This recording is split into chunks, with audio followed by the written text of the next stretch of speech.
Hello, everyone, and welcome to the Dr. Music Podcast. Once again, thank you so much to my return visitors and my subscribers. I can't do this without you. I have the honor of having Mr. Phil X with me today. This is just such an honor, such a great player. Phil X, a world-renowned, highly sought-after guitarist, songwriter, vocalist, and more. Most of you probably know Phil as the guitarist for Bon Jovi, of course, and perhaps some of you discovered Phil like I did with the great legendary Triumph. Well, today we're here to talk about Phil X and the Drills and their new record, Pow, Right in the Kisser. It's a great record just from the title, man. The album comes out on March 28th on Frontiers, and Phil's here to tell us about it. Phil, man, it is an Oh, absolute honor to have you, bud. thanks for having me, man. I really appreciate it. Good to be Definitely. here. Definitely, man. I got to get the Jovi stuff out of the way. So many people, chomping at the bit for new Jovi music and what you're doing there. Um, the stories, there's so much there. The rumor is that you got a new John Bon Jovi, Bon Jovi record. It's going to be similar to what you did here with guest drummers, guest singers, is what I'm hearing. Uh, Yeah. is that true? And when might we see it? I actually I don't have the date. It will be probably the summer. Um, but yeah, they got a whole bunch of amazing singers on it. There's duets, and I mean, there's a couple of surprises too. So I don't think I can let any of that out of the bag. But it's going to be exciting. That's cool. That's cool. Yeah. It's great to see John doing okay and going to be back Yeah. out there. That's cool. The documentary scared me a little bit. It's It was pretty intense, right? yeah, it was. It really was. Yeah. And I applaud him and all of you guys for putting that out there when that's not something we need to see. But it's really brings the fan closer to the band and what's going on and I think I agree with you. I think seeing a guy as powerful as John Bon Jovi become so vulnerable. I mean, you're getting inside a window there, and that's pretty amazing for the fan. yeah, it really is. And that not everybody could have done that. So I really applaud John for doing that. Yeah, for sure. I saw that you played with Richie and Yeah, Orianthi, of course. You did Ori's album long time ago. Rock for Responders, the benefit gig. Robin Zander, Glenn Hughes, all these great people. How yeah, was that gig, man? That had to be pretty dude, cool. that was so much fun. I mean, they're all amazing. You got Sammy Hagar and Glenn Hughes and Robin Zander and someone I'd never met before. I'd met everybody before except for Kevin Cronin from REO Okay. Yeah, Speedwagon. He did that, and he's just like the nicest guy you yeah. could meet. And yeah, he was there hanging, and we did a couple of REO songs, and it was killer. It was like what a great night. And I was ready for pretty much everything, and then they called me the day before, 2 days before, and they said, "Hey man, so Richie's coming, and he wants to play Living on a Prayer." And it was a great song for the cause, right? Sure. And and Absolutely.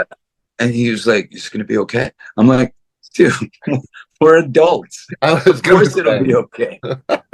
I was gonna say you guys are super pro for one thing, even if you weren't, even if you were in your, teens, super pro, but definitely adults, been around this industry long enough to know, Yeah, that's pretty cool. And I've heard you say that you didn't replace, I think it was on an Instagram post actually, that you yeah, didn't replace Richie, you're just filling in and Richie will be back. yeah. Um, is that something that you believe, or is that actually a plan? Were Well, you that told was, that when you took the gig?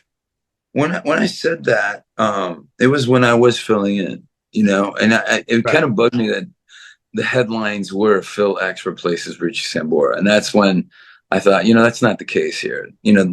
John's mentality has always been the show must go on because you can't like. I think the option to not having somebody fill in at that point was everybody going home, and that's 150 people out of work. Yeah. And that's fans that go to multiple shows with flights and hotels and saying, hey, we're not doing this anymore. And you can't do that. Yeah. So it made sense to me. I thought it was impossible. You know, when John Shank said, hey, how do you feel about, you know, fill in for Richie Sambora and Bon Jovi? I'm like, I don't think that's possible. Is that possible? Not possible. I was that guy.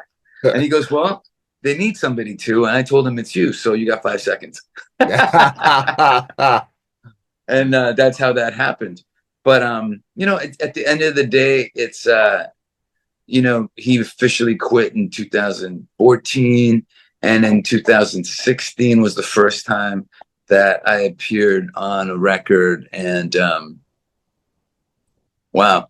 And it was announced at 2016, you know? Yeah. And then, remember. Yeah. And it's still weird if, you know, even in 2019, when we were doing, when, you know, they would do VIP packages that they get a tour under the stage and stuff like that. And I was, you know, I'd be actually not even the last tour, 2022. And I'd be backstage with my tech in his station while they're coming through and, you know, taking pictures with people and signing stuff. And I'd be like talking to Mark at the time, my tech, going, hey man, so let's try this pickup and this guitar, and, you know, doing tech stuff. And then I'd see my face on a t-shirt. And even then, like, you know, 9 years later, it was so surreal, like crazy. So, I mean, it's one of those things, you know, it wouldn't shock me. It wouldn't be a surprise if the management call and says, so, hey, Richie's coming back. It wouldn't surprise me, you know, because it's you know, those are great selling tours, those reunion tours. Sure they are. Yeah. But at the same time, we do pretty good. I was going to say, and, you know, it's, you know, it's not a step back having Phil X in your band ever. So it's pretty crazy how great, you know, that band is. You know, it works together. Thanks, man. Appreciate it. Really great. Elton John, 2 Rooms. I always wanted to ask you this because this is in 91. Yes. You know, and I caught you in 90, I think it was 92 with the Triumph record. It was either 92 or 93. Yeah, I'm not sure. Right around there. This is before that. Now, you know, I study this stuff, and I went back and did your whole catalog. But the Elton John 2 Rooms. John is on that record, doing Leave On. Do you remember what you did on that record? And you know, I played the guitars. You played all the guitars on every song? No, on John's song. On John's song. Wow. Yeah. So you were, because I'm thinking 91 is not in the timeline of Bon Jovi. Well, okay, okay, so John and Aldo Nova go way back. Yeah. And they did and Aldo did a record called Blood on the Bricks. Blood on the Bricks, yeah. And John co-wrote it and co-produced it with Aldo and signed him to his label, Jamco. So when we were touring, I mean, the record was already recorded, but then I helped Aldo put the band together. And when we were touring, even when we were rehearsing, you know, he was like, hey, so John might come on stage with us a couple of times and sing Blood on the Bricks with me, but let's learn Blaze of Glory so we can do Blaze of Glory, because that's his single. Cool. So we did that, and we did it a couple of times on the tour. It was pretty amazing. That's cool. But then, you know, Bon Jovi was on a hiatus as a band. So he got asked to do 2 Rooms. He picked Leave On, and he called Aldo, and hey, if you guys got some days off, why don't you come to the house, and we'll record Leave On with your guys, because I don't have a band right now, kind of vibe. And so we did that. But the crazy part is John was so married to the band that we had Danny Carmassi on drums, and we were all jamming it in John's studio, and he goes, hey man, can you call Tico? I don't think this guy's cutting it. So then Tico came over, and then our piano player, keyboard player, Howie, you know, he, as amazing as he was, he didn't have the feel that John was looking for. So John's like, hey man, can we call David? We'll get David. I think Richie was on tour supporting his record, Stranger in This Town. Right. And Aldo was trying to turn it into Chariots of Fire with some programming or something. And John's like, I don't like it. And I was like, well, I'm going home. And then John looked at me and says, looks like you're playing all the guitars. So that's how it went down. Wow, that's cool. That's cool. Yeah, big Aldo fan too. Loved his records. Yeah, excellent. Talented guy, super talented. Yeah, man. And he's been on the show, and he's just a great guy to talk to too. Yeah, really cool. The Triumph gig. Well, any good memories of that? No, there's great memories. I talk to Gil all the time. I talked to Gil last week. Yeah, that's so cool. He was just so, he's been on the show and he invited me out to the studio and everything. And he's just such a great human being to talk to. They're Canadian, man. Absolutely. But no, man, I heard a really good one the other day. I was talking to somebody, I guess we were out somewhere, and somebody goes, man, I was wondering, how do all these trios come out of Canada sounding so huge? There's Rush, there's Triumph, there's you guys, Phil X and the Drills. BTO. How do you guys do it? And this guy's like, a guy I don't even know, standing right there going, I think it's the metric system. There you go. I was like, that's the best answer I've ever heard in my life. It's perfect, man. So, but I mean, the Triumph thing was, Triumph called me, Gil called me before I went on the road with Aldo Nova. And he said, hey, me and Mike are asking everybody about guitar players. Everybody's telling us about you. So what do you think? You want to come and check it out? And I'm like, well, actually, I just committed to at least 6 months with this tour. So if I come back and you guys haven't found anybody, then maybe we can talk. So, and that's what happened. So we talked about it, and that's the first time that I learned. I was playing a solo on a song. I forget the song, but Mike comes in and he goes, wow, great solo, but it really doesn't sound like Triumph. Okay. And that was the first moment of the light bulb. Well, hey, if you're playing on somebody else's record, maybe you need to dial back the Phil X. right. Which kind of prepared me for the whole Bon Jovi thing too. Yeah, but you want to be Phil X, right? I mean, you're you, but people are expecting a certain thing, right? You just lower the percentage from 100 to just back it off a little bit, And even now, I mean, I love having both canvases. I always relate it to a painter with two completely different canvases. With the drills, I'm the guy, I'm the lead guy, I'm the narrative, I'm the lyric, I'm the shredding guitar, play how I want, sing how I want, tell jokes in between songs. That's me. In a supportive role, that all gets dialed back, and it works great. John looks at me sometimes like an audience member. Like, he'll look at me while I take a solo and he'll watch me like, this guy's great. and that's gotta be like, I like watching you. You're entertaining. So it's cool. That's got to be great. Yeah, that definitely has to be cool. Phil X and the Drills, man. I'll write in the Kisser. It is Phil X doing Phil X, man. It is raw. It's gritty. I love it, man. Thanks, man. I'm glad you dig it. It's super cool. Tell me about writing the record. When you wrote these songs, did you have these particular? You have a guest drummer, for people who don't know, a guest drummer on each song. Yeah. All drummers. We'll ask about that too. But when you wrote the songs, did you have a particular guy in mind? That's how it went down. It really did. Like, wow. Because a lot of these guys I recorded with on other people's records.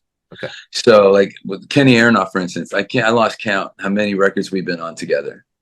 But there's all these guys and just working together on other projects. And then you become pals, man. When you make music together, you have this connection. You have this gelling that happens. You have this camaraderie. You become pals. You have lunch together. It's all that stuff, right? So getting them to play on my record was really cool. I would send everybody an MP3 of just my vocal and my guitar with no drum ideas, because I wanted it to be a blank slate. And I've just come in, be you, man. That's what I want. I want you.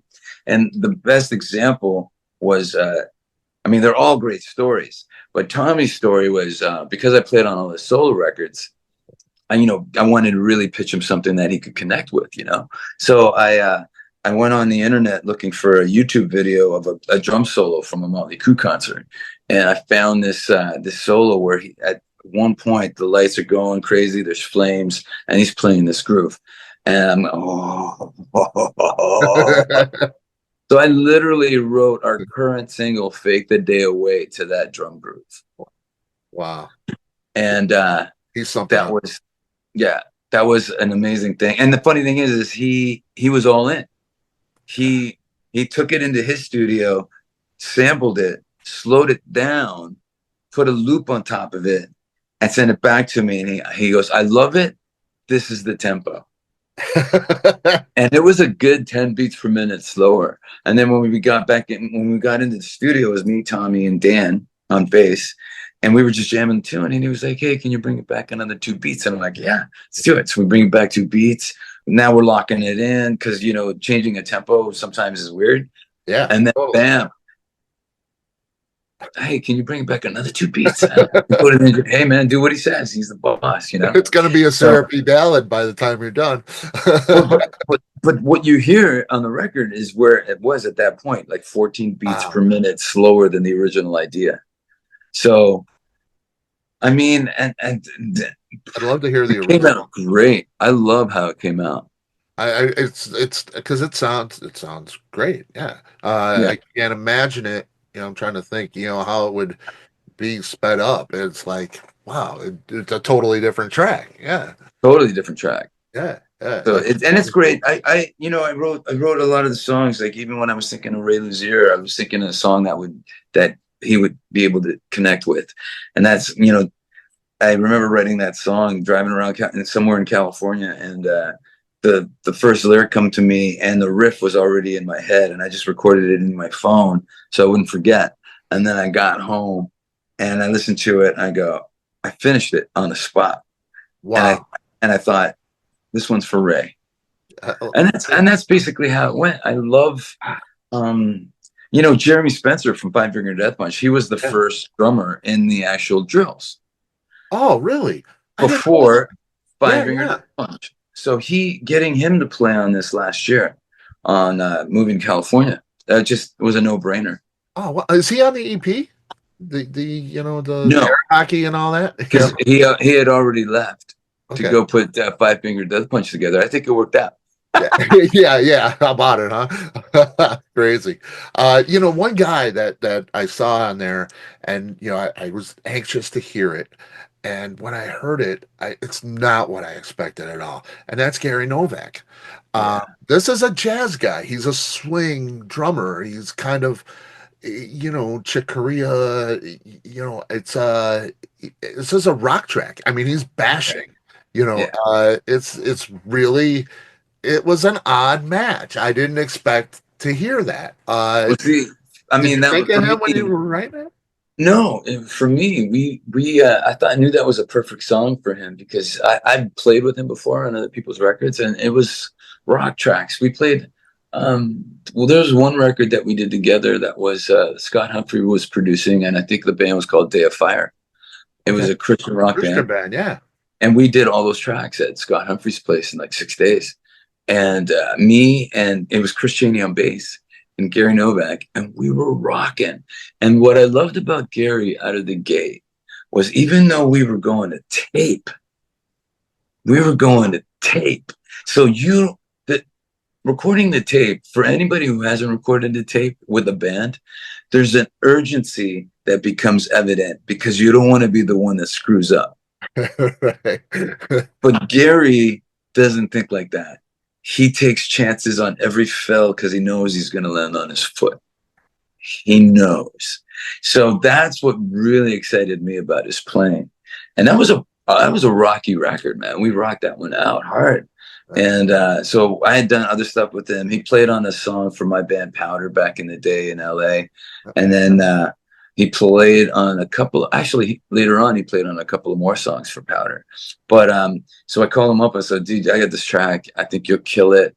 And then when we got in the room, he just he brought it to life. He really did, and it's because he knows. I don't know, man. I just feel fortunate to be able to have these relationships with all these drummers, Yeah. and be able to just call on them and say, "Hey, man, can you play on this song?" It was pretty amazing. Yeah. I mean, I feel even now I'm getting goosebumps. I even being able to do that gives me goosebumps, you know? And I love to hear that, man.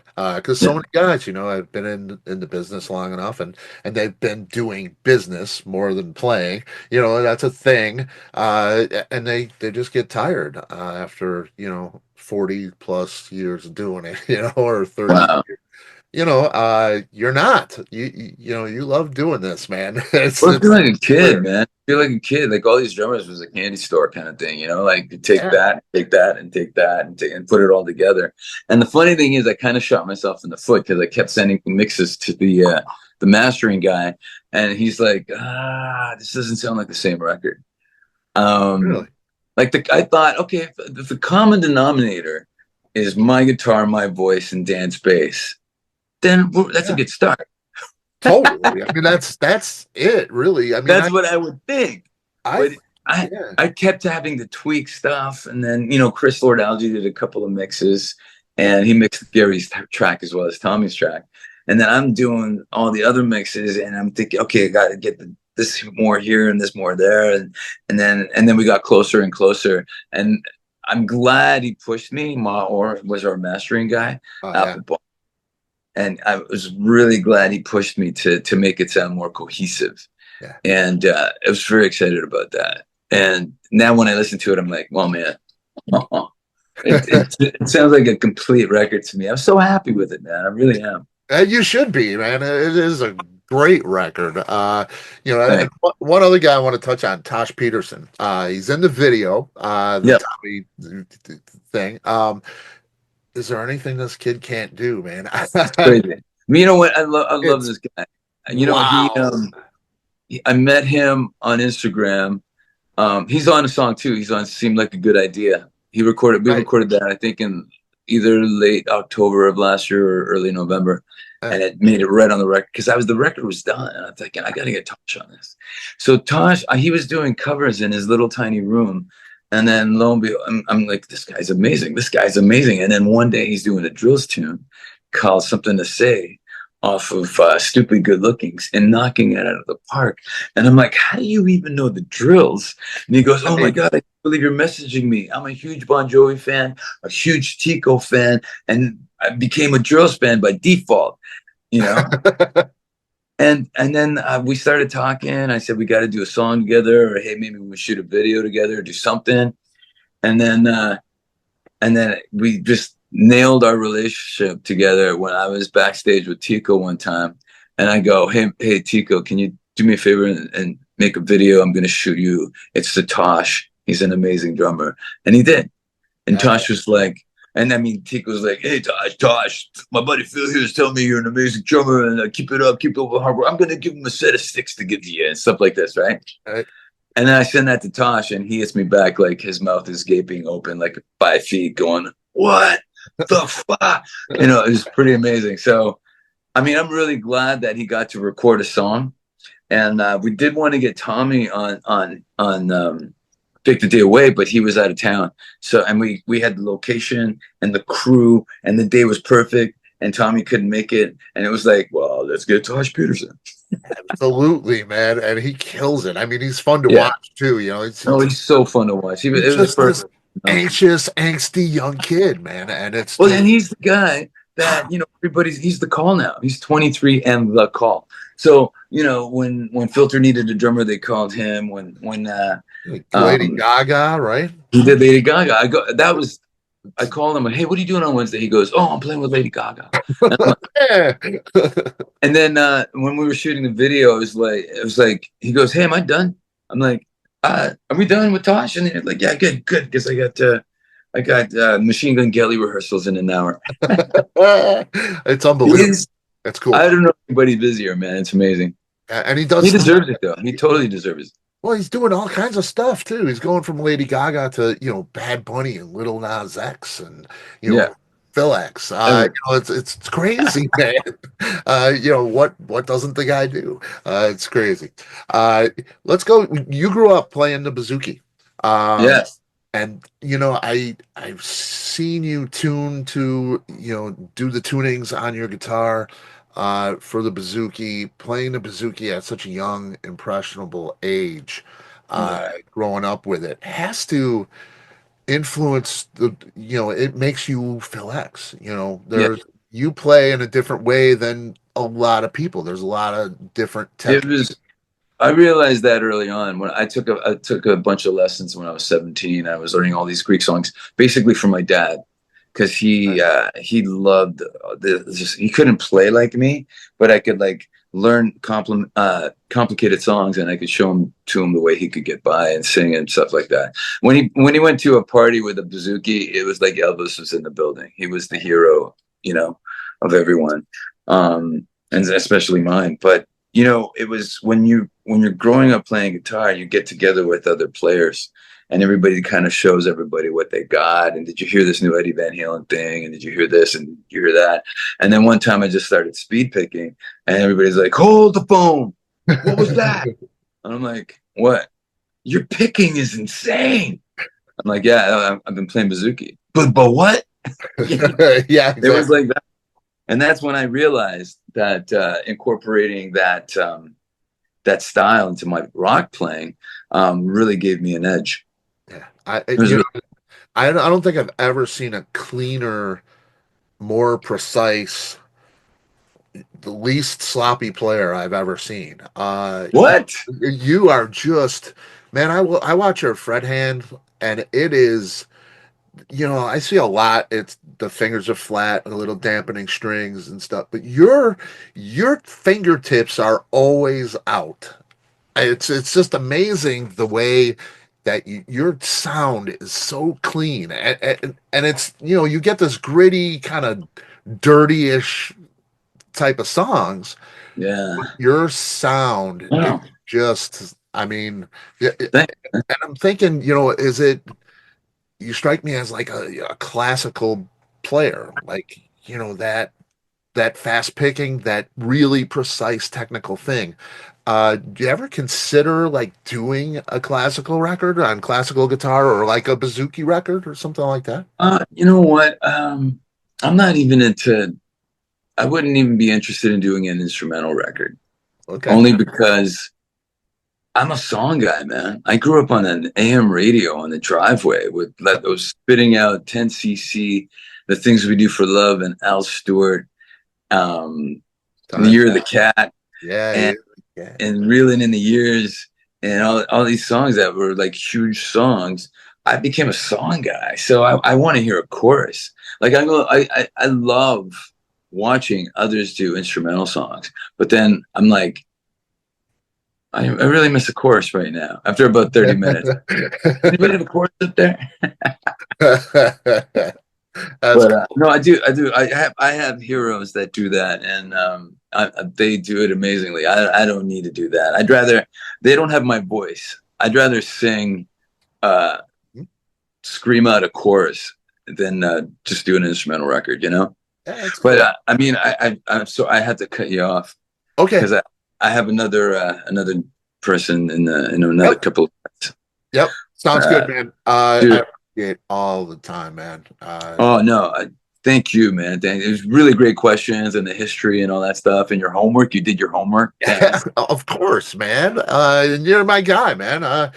Since the Triumph days, like I said, Crazy. I appreciate your. I'm going to be really quick. I got to tell you the story. This guy came up to me in LA, um, and fuck, what's his name? Howie Simon. Do you know Howie Yeah, yeah, Simon? yeah. Definitely. Okay, so Yep.